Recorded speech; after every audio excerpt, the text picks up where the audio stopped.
کم چې حقیقت دی هغه دی غفلت شوی دی او غفلت داسې شوی دی چې د بدقسمتۍ نه اولنۍ محرم ورځ وه سرکاري چوټي وه هسې هم په حیثیت پاکستاني قوم چې مونږ سرکاري خلکو ته کله پته ولګي چې یاره سبا چوټي ده نو د شپې د یوې دوو پورې یخې وایي هسې هم سبا چوټي ده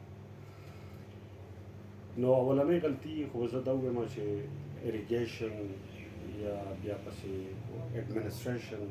او د ټولو نه غټ غفلت چې کړی دی نو هغه بیا ریسک نمبر 2 چې هغه په ټایم باندې چې دی هغه دغه ونه شو اپروچ ونه شو په ټایم باندې هغه موقع ته راونه رسېدل چونکې هغه ټایم هم داسې و سهار وقوه او سهار 8:30 9 بجې باندې وقوه کېده 9:30 او بیا زه دا ووایم چې دغه ځای کې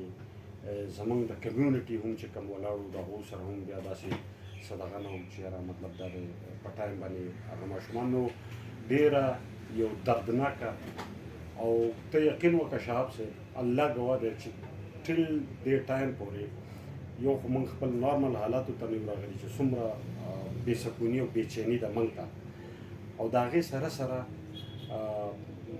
دا ویډیو چې ده دا ما پوره هم نه ده کتلي نه یې کتی شم هغه منظر دومره دردناک دی چې هغه زه نه شم کتی چې څومره دی نو غفلت شوی دی